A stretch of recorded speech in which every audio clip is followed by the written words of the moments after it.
Illinois Congressman Raja Krishnamoorthi. He serves on the Oversight and Intelligence Committees. Welcome back to the show, Congressman. Glad to have you. So what do these tit-for-tat attacks by the U.S. and Iran across the Gulf mean for the interim deal and for the negotiations to end the war? Do Iran's actions demonstrate that it will use control over the strait as leverage against the U.S. whenever it believes the MOU is being violated? 100%. It has a complete chokehold on the Strait of Hormuz and our energy supplies. They have total leverage there.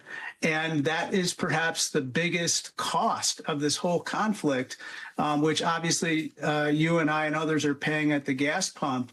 But more broadly, it's almost like an economic nuclear weapon that they've developed. And because of that, I fear that we are all going to end up paying the price. We're essentially going to pay like an Iran gas tax at the end of this, because they're going to continue their tolling and other fees, even at the conclusion of whatever this period of negotiations are. And I think that this ceasefire that is in place right now is tenuous, to say the least. It looks like a fake ceasefire to me, given the attacks and counterattacks. Hey, speaking of price, this week the Pentagon told senators it needs $80 billion to cover the cost of the war, in addition to the White House's $1.5 trillion Pentagon budget request. And then Wednesday night, the Senate voted to block a war powers resolution, which had narrowly advanced in a previous procedural vote. And this is after President Trump, during that Capitol Hill lunch, berated Senate Republicans who voted with Democrats on the measure. What does it say, sir, that despite criticism of the MOU, Republicans still refuse to rein in the president's war powers or cave to him when they even try? They're a wholly owned subsidiary of the White House. There is no thought on their part that they are a co-equal branch of government, that they have a check on this president. And I fear that the only way that we're actually going to put a solid check on this president is we need a change in management. And that's why I think Democrats need to take control of both the House and the Senate, ultimately 1600 Pennsylvania Avenue. And until then, I think that the fear that Donald Trump has kind of instilled in people is getting them to basically put his interests first, not their constituents. Now, I know that you weren't here for, in the room, I should say, for what happened on Friday. That said, you've been following very closely the Oversight Committee as a part of it, which having subpoenaed billionaire investor Leon Black for NDAs in a sworn deposition on July 16 after he refused. This during a voluntary interview to answer questions about alleged agreements with women connected to Jeffrey Epstein. Black denied any wrongdoing, though he remained Epstein's primary client after his 2008 Florida conviction for solicitation of a minor for prostitution. What answers does the committee want when he testifies under oath? Well, look, why the hell is he paying Jeffrey Epstein $170 million in tax and estate planning advice fees after Jeffrey Epstein was convicted of child prostitution?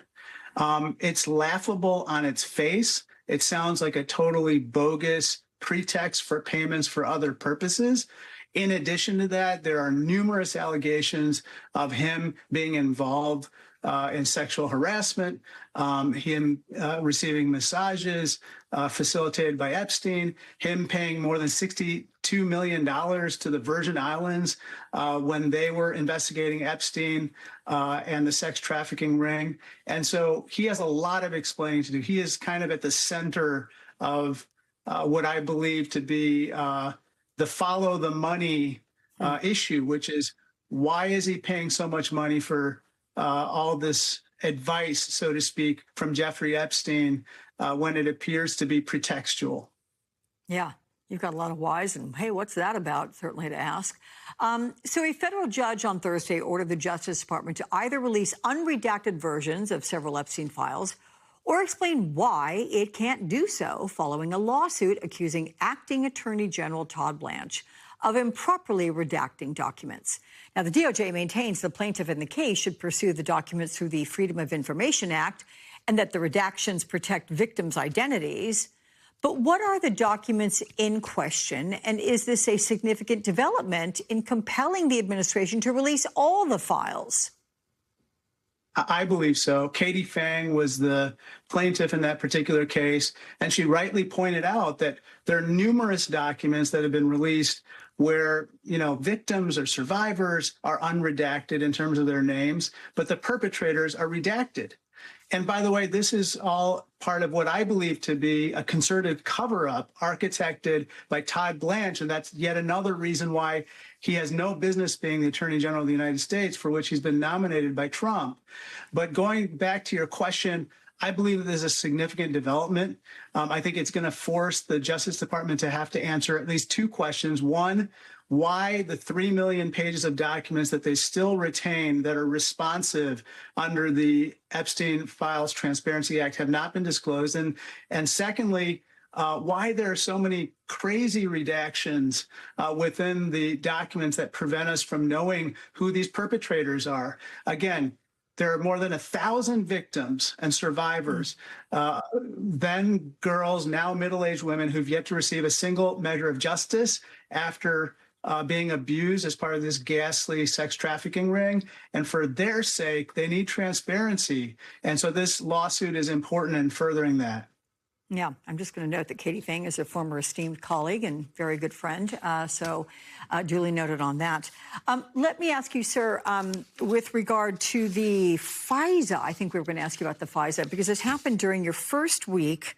The trio, no, I'm not going to do that one. The first week as acting director of national intelligence. I do want to ask you about Bill Pulte, who fired several career staffers. Sorry about that. I've got a producer saying, we don't have that much time. So this is what I get to ask you. All about part of President Trump's plans for mass firings in the intelligence community. Pulte also installed as his chief of staff a Trump-aligned election operative. This is reauthorization of FISA Section 702. That does remain stalled. So what are the concerns that you have over the lack of the FISA Act and the mass firings? And is this administration making the country less safe? Absolutely, 100%.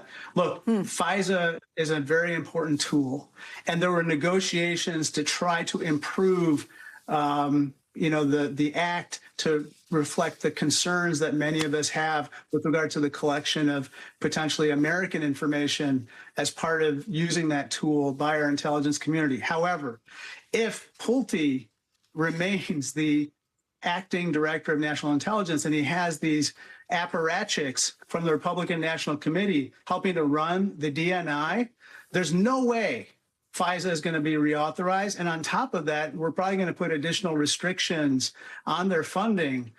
And we should raise the alarm that basically this guy is going to do the Trump's bidding, not the bidding of the people and what's in the best interests of our country. The only people who are cheering are our adversaries at this point, Alex. They are so happy that this guy is focused on political matters instead of the threats posed by them. Okay. Thank you for staying with me.